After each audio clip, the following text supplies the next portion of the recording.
Welcome to G Fun Facts Online. Today we are stepping directly into the future of medicine, specifically into a moment that occurred in late October 2025. A moment that fundamentally changed how we view the human body and its repair. Picture the sterile air of the operating theater at the Rambam Healthcare Campus in Haifa, Israel.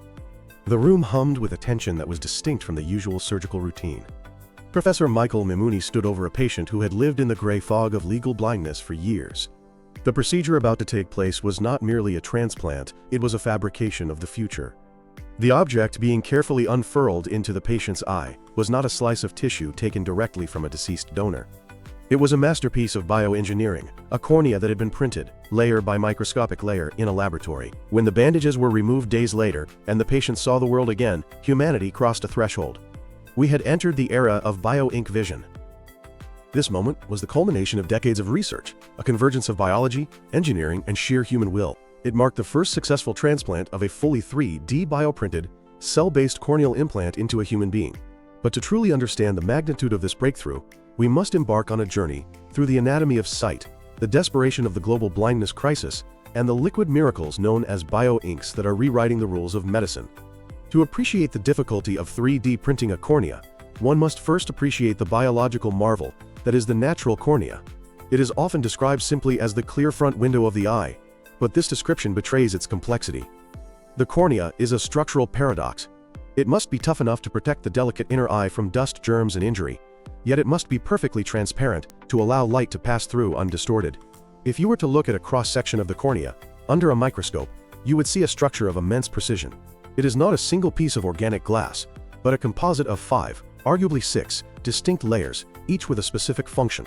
First, there is the epithelium, the outermost layer, a fast healing barrier that absorbs oxygen and nutrients from tears. Beneath that lies Bowman's layer, a tough sheet of tissue composed of collagen fibers. Then comes the masterpiece, the stroma. Making up 90% of the cornea's thickness, the stroma consists of water and collagen fibers. But unlike the collagen in your skin, which is opaque, the collagen in the stroma is arranged in a lattice pattern so precise, uniformly spaced in parallel, that it allows light to travel through without scattering. This is the invisible layer. Below the stroma sits Descemet's membrane, a thin but strong sheet of tissue that serves as a protective barrier against infection and injuries. Finally, there is the endothelium, the innermost layer, just 1 cell thick. These cells are the pumps. They constantly pump excess fluid out of the stroma. If they fail, the cornea swells, becomes cloudy with edema, and vision is lost. Replicating this structure in a lab is one of the hardest challenges in tissue engineering. If your 3D printer lays down the collagen fibers just a fraction of a degree off alignment, the cornea becomes white and opaque. If the bio-ink is too soft, the eye collapses. If it is too hard, the patient feels like they have a stone in their eye. For millions, this complex window has shattered. Corneal blindness is the third leading cause of blindness globally, following cataracts and glaucoma. The World Health Organization estimates that over 10 million people are waiting for a corneal transplant. The tragedy of corneal blindness is that it is curable. A transplant can restore sight. However, the cure relies on a resource that is tragically finite, the death of a donor. For every 70 people who need a cornea, there is only 1 donor available.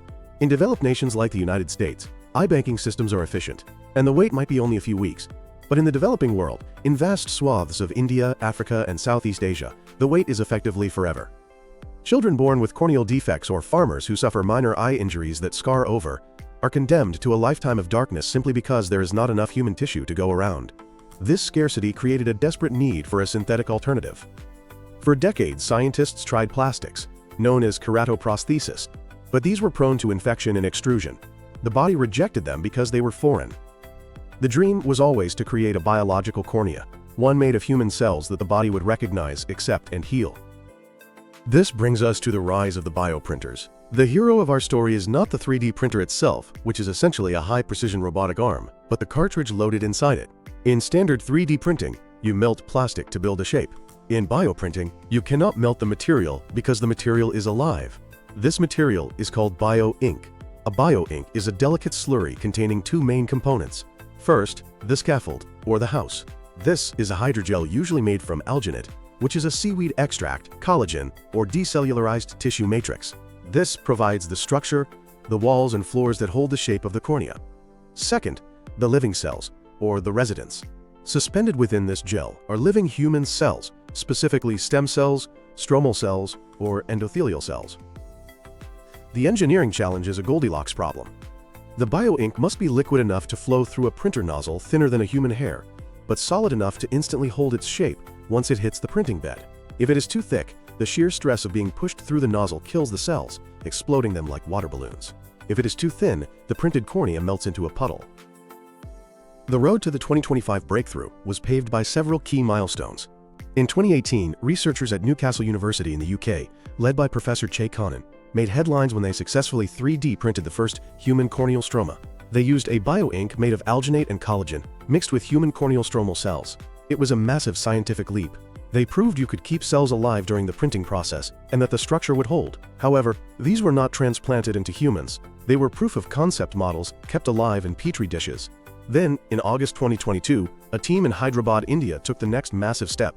Scientists from the LV Prasad Eye Institute, IIT Hyderabad, and the Center for Cellular and Molecular Biology developed a bio-ink made from decellularized human corneal tissue. They took donor corneas that were essentially rejects, not good enough for transplant, stripped away the cells to leave just the natural matrix, and turned that into a printable ink. They successfully printed a cornea and transplanted it into a rabbit. The rabbit's eye healed, the cornea remained clear, and there was no rejection. This was the first proof that a 3D printed cornea could survive inside a living body. It was a triumph that set the stage for human trials. Another Indian biotech firm, Pandorum Technologies, began working on liquid corneas, a hydrogel that could be injected into the eye to heal wounds, eventually moving toward solid printed implants. These stepping stones were vital.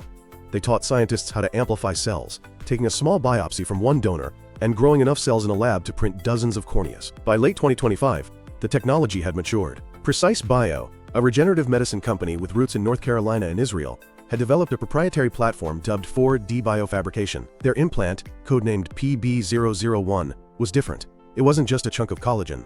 It was a printed graft containing functional human cells that had been cultured in a lab. The patient at Rambam Healthcare campus had suffered from corneal disease that left them legally blind.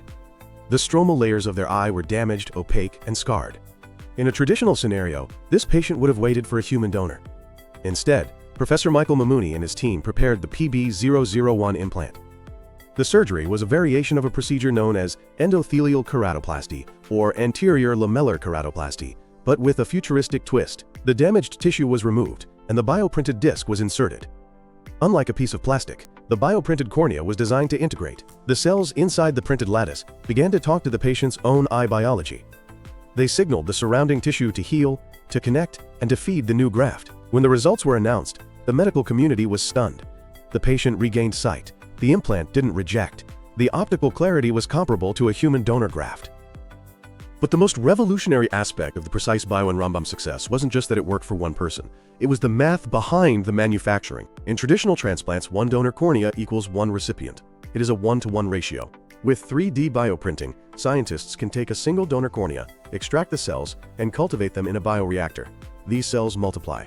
They can then be mixed with the bio-ink to print multiple new corneas.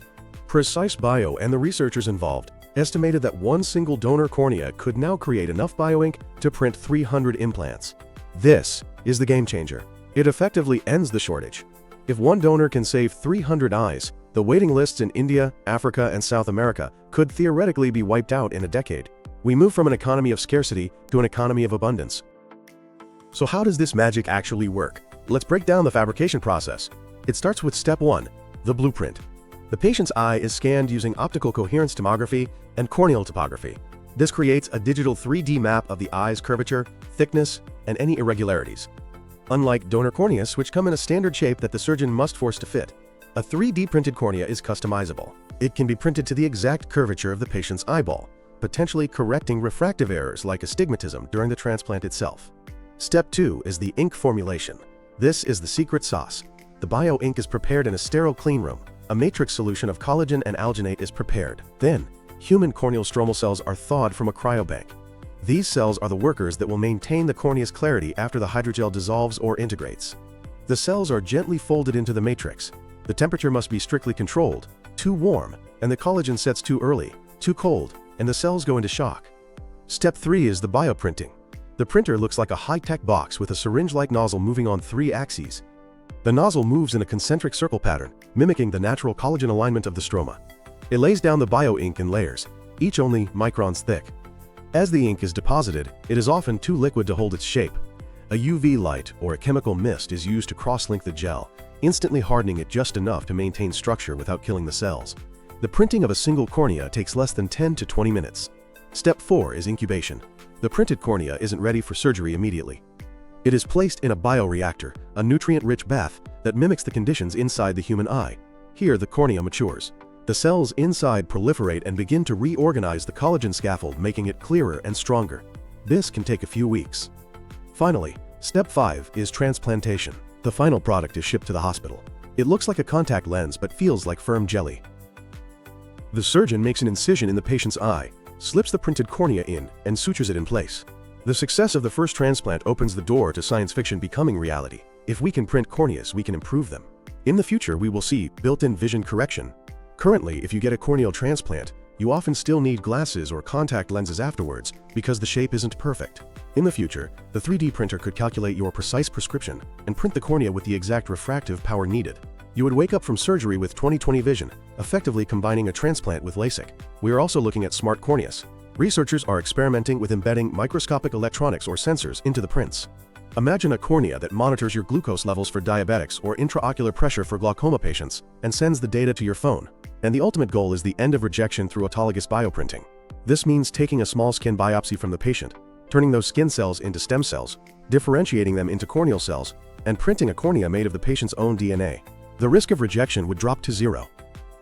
While Precise Bio and the Israeli team claimed the first human transplant milestone for a fully printed cell-based cornea, the field is crowded with brilliance. In India, the LVPEI and IIT team is rapidly moving toward human trials for their decellularized matrix corneas, an approach particularly promising for cost-effective solutions in the developing world because it relies on upcycling waste donor tissue.